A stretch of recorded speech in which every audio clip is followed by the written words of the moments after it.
Ito po ang ating Combi Subukal stroller. So lightweight stroller po ito, good for newborn, fully reclined po siya at to 3 years old. It depends pa rin po yan sa laki timbang ng baby po ninyo, kung kakayanin siya ng 4 to 5 years old, especially kung medyo petit ang baby po ninyo. Already washed na po ito and ready to use. High seat siya, no? High-seated, reversible, and adjustable handle po siya. Okay? Wala po itong faded, wala siyang discoloration. Okay? So, ito po yung kanyang canopy. So, ganyan po siya kapag full canopy. Wash na. Okay? Again, already washed and ready to use na po ito. Ayan. Ayan yung kanyang dalawang peekaboo. Okay? So, next natin, ayan, pwede siyang by half Depende sa inyo kung ano to ang gusto niyo sa kanyang canopy. Okay? Sa kanyang sitting, o sa pagkakaupo niya, ayan.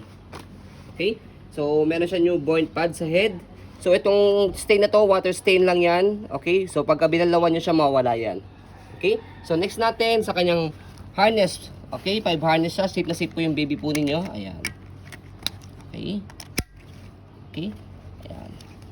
So, meron siyang konting naiwan pa. Ayan. Pero kung di kayo satisfied sa wash po namin, again, pwede nyo po siyang i-rewash. Sunrox nyo lang. Ayan. Okay? Pero binash na po namin yan.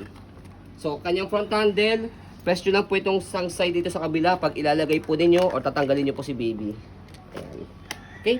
So, next natin yung kanyang footrest. Ayan, yung kanyang tapakan ng paa. Saka yung gulong sa harapan. Pa, Daddy. So, yung gulong sa harapan, ayan, meron siyang stopper. Para pag ni-reverse mo. Okay? So, next natin yung kabilang side ng body frame. Ayan, right side. Okay? And then yung likod, ayan yung kanyang gulong. And then, try natin yung stopper niya. Tapa. Ayan, okay? And then yung kanyang basket. Ayan. So, nakaupo siya kapag ihiga or semi-recline, kalahati. Shoot lang po yung daliri nyo and then pull down. Higa natin siya. Yung kabilang side ng body frame.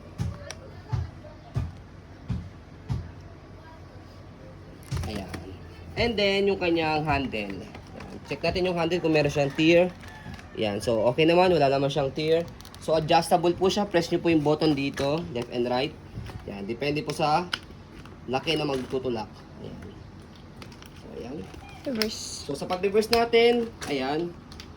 So, dito, angat nyo lang po ito and then shoot nyo rito. Left and right po yan, ha. So, yan. Ganun lang. Okay? Yung so, wheels. scroll natin, okay, to make it sure na walang problem sa kanya mechanism. Okay? So, yung likod na gulong, siya naman yung nag-swivel. Ang purpose po yun for easy maneuver. Yung harapang gulong kanina, siya naman po yung naka one way na lang. Okay? So, all in good condition po ito.